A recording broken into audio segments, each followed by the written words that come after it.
Hello, my name is Alan Cowley, and this is the video version of the first half of the article, Making Parental Participation Work in Your School, Article 3, that I published on LinkedIn in the first week of November 2023.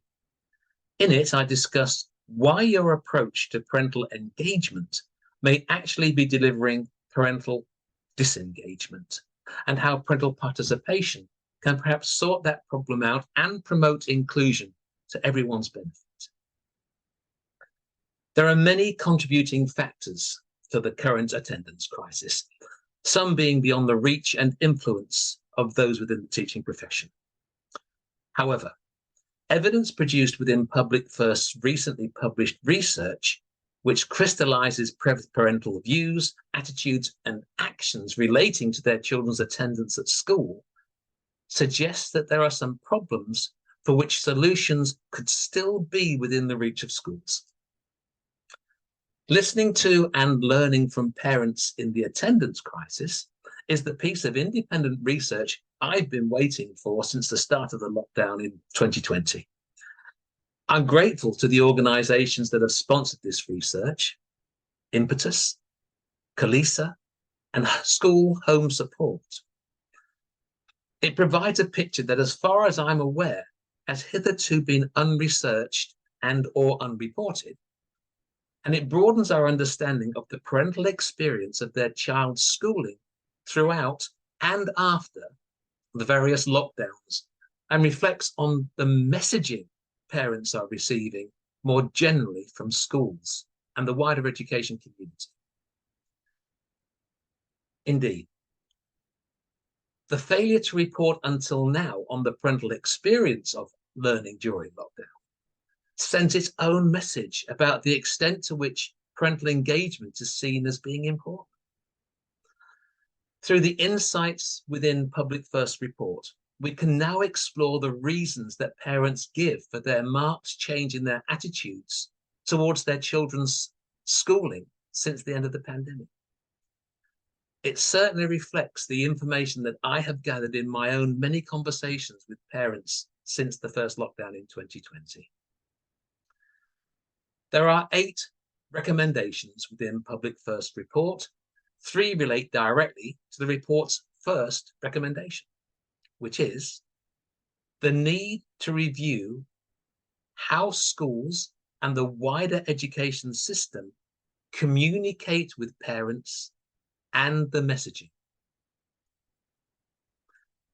The parental reactions to the communications they receive, the way they are communicated with, and what these suggest about how they as parents are perceived by schools and the wider education establishment, has been the focus of my work for the last 15 years in relation to parental engagement. Parental engagement is one of the least well-supported areas of professional development within the teaching profession. And here I include initial teacher training, the National Professional Qualification for Headship, and in-school continuing professional development. As a school leader, you are probably making the same provision for parents as your colleagues in other schools. Most teachers' approaches to parental engagement are shaped on the job, largely from their own experiences and ad hoc advice and comments from colleagues about how to deal with parents. Sadly, this anecdotal ground encourages stereotyping, where it is not difficult to create an environment in which the parental role can easily be devalued and ignored. Where does this misunderstanding begin? Regardless of the individual ambitions that school leaders have towards nurturing a meaningful and productive relationship between school and home, it is the functionality associated with the various interfaces they choose to provide, that vital link, that actually dictates how successful your efforts are going to be. I spent over 10 years reading, pondering over, and discussing the research on parental engagement in the hope that I would be able to design a pragmatic approach that would enable all schools to implement meaningful and effective parental engagement. Such an approach would also have to be manageable and sustainable, and deliver the many benefits relating to the existing research on effective parental engagement in their children's learning. The Educational Endowment Foundation Toolkit shows that the impact of effective parental engagement in their children's learning can raise achievement individually, pupil by 25% year on year. An impact that Professor John Hattie described as, quote, equivalent to adding 2 or 3 years to that student's education, unquote. So if what schools think of as being parental engagement really is parental engagement, why has the achievement gap remained so stubbornly anchored between 17 and 20% for the last 20 years?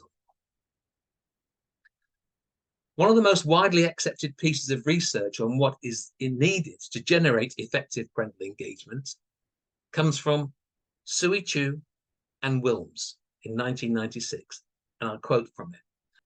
To be precise, the most significant factor was home discussion. Regardless of social class, the more parents and children conversed with each other in the home, the more the pupils achieved in school. Every head teacher or principal or MAT CEO is convinced that they've got parental engagement covered because they've bought into some parental engagement software or app. But armed with the definition of that last quote, look at the combined functionality of some of the most widely used examples of products that claim to provide parental engagement. They cover, in total, information about achievement, attendance, behavior, online booking for appointment slots for parents' consultation meetings, online booking or payment for trips and catering, communication, access to documents such as medical or contact information so parents can keep them updated, homework assignments that have been set, homework reminders, messages, notice boards, online payments, school reports, the school calendar, and a copy of your child's timetable. So, where is the access to material that enables the regular conversation between parent and child, that enables the effective parental engagement in their children's learning? There is none. Where is the functionality that allows parents to do what they do best, encouraging their children? There is none. Where is the message that you are sending parents about the importance of their role in supporting their children's learning? There is none. Unwittingly, in balancing the demands of what for them was a range of unavoidable accountability measures, schools were maneuvered into a situation that would severely test their relationship with parents. I know how useful the range of administrative functionality, currently labeled as parental engagement, is to schools in making greater efficiencies and savings in their administration costs and providing some workload reduction for teachers. But for the last 15 years, academics have been showing why this functionality should be labeled parental involvement with the school. Two quotes from research by Harris and Goodall as far back as 2008 show the limitations of that approach. Quote, using interviews with staff, evidence was found that schools see parental engagement as primarily focused on the school, with parents supporting the school. The problem with that is, and here's the second quote, many schools involve parents in school-based or school-related activities. This constitutes parental involvement rather than parental engagement. Parental involvement can encompass a whole range of activities with or within the school. Where these activities are not directly connected to learning, they have little impact on pupil achievement, unquote. A further ingredient that adds to this recipe for disaster is that some years ago, many schools decided that pupils' exercise books were going to be kept in school so that they wouldn't get lost and could therefore be relied upon to provide part of the school's Ofsted evidence base.